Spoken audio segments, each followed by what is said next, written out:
Olá, pessoal do curso de Relações Internacionais da ACES UNITA. Aqui é o professor Emerson novamente, prosseguindo no nosso ponto 3, mediação e arbitragem na legislação brasileira, da nossa disciplina de arbitragem e mediação internacional.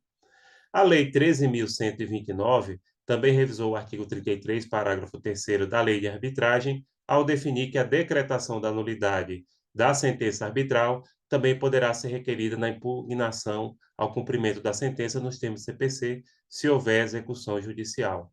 Então, se foi determinado algum valor, entrou com ação de execução, também pode ser decretada a nulidade.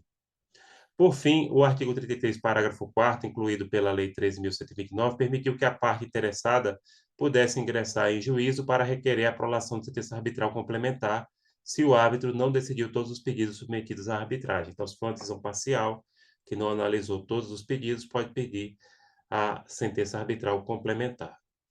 No artigo 34 da Lei de Arbitragem, se determina que a sentença arbitral estrangeira será reconhecida ou executada no Brasil de conformidade com os tratados internacionais com eficácia no ordenamento interno e, na sua ausência, estritamente de acordo com os termos da lei. Uma sentença arbitral estrangeira, ela pode ser cumprida no Brasil desde que ela é homologada pelo Superior Tribunal de Justiça, o STJ, que é um tribunal inferior ao STF em Brasília. O parágrafo único do último dispositivo citado considera que a sentença arbitral estrangeira é a que tenha sido proferida fora do território nacional, ou seja, em outro lugar que não seja o Brasil. De acordo com a redação dada pela Lei 13.129, o artigo 35 da Lei de Arbitragem exige que, para ser reconhecida ou executada no Brasil, a sentença arbitral estrangeira está sujeita unicamente à homologação do Superior Tribunal de Justiça, como eu falei, o STJ, que é um tribunal superior, né? O artigo 15 da Lei de Introdução às Normas do Direito Brasileiro, a famosa LINGB, né, que a gente estudou muito em Direito Internacional Privado, dispõe que será executada no Brasil a sentença proferida no estrangeiro que reúne os seguintes requisitos.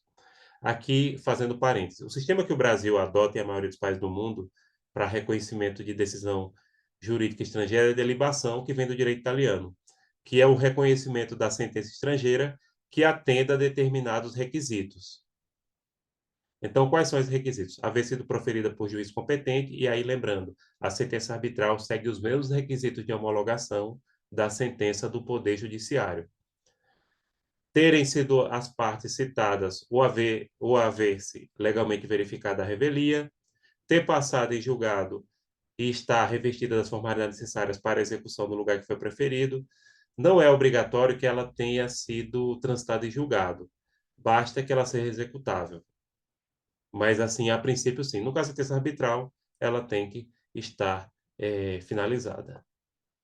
Estar traduzida por intérprete autorizado, se foi proferida em outra língua que não seja português, né? Intérprete autorizado é aquele que é legalizado junto à JUSEP, aqui no caso do Estado de Pernambuco. Não é qualquer pessoa que conheça a língua, né? E ter sido homologada pelo Superior Tribunal, atualmente é pelo Superior Tribunal de Justiça, STJ, antes era pelo STF, após a emenda 45 de 2004. Antigamente era o STF que homologava, agora é o STJ, desde 2004, né? Há 20 anos. O artigo 13 da Lei de Arbitragem disciplina que, se aplicada a homologação para reconhecimento ou execução da sentença estrangeira, no que couber o disposto no CPC. Subsidiariamente, pode-se utilizar o Código de Processo Civil no tocante à homologação de sentença estrangeira. O artigo 37 da Lei de Arbitragem estabelece que a homologação de sentença arbitral estrangeira será requerida pela parte interessada, devendo a petição iniciar conter as indicações da lei processual, conforme o artigo 282 do Código de Processo Civil, a ser instruída necessariamente com, aqui é a parte burocrática, né? O original da sentença arbitral ou uma cópia devidamente certificada, autenticada pelo Consulado Brasileiro e acompanhada de tradução oficial. 2. O original da Convenção de Arbitragem ou cópia devidamente certificada, acompanhada de tradução oficial. E o artigo 38 elenca as hipóteses no quais pode ser negada a homologação para o reconhecimento ou execução da sentença arbitral estrangeira, ocorrendo quando o réu demonstrar que. Aqui são hipóteses que podem barrar a homologação da sentença arbitral estrangeira.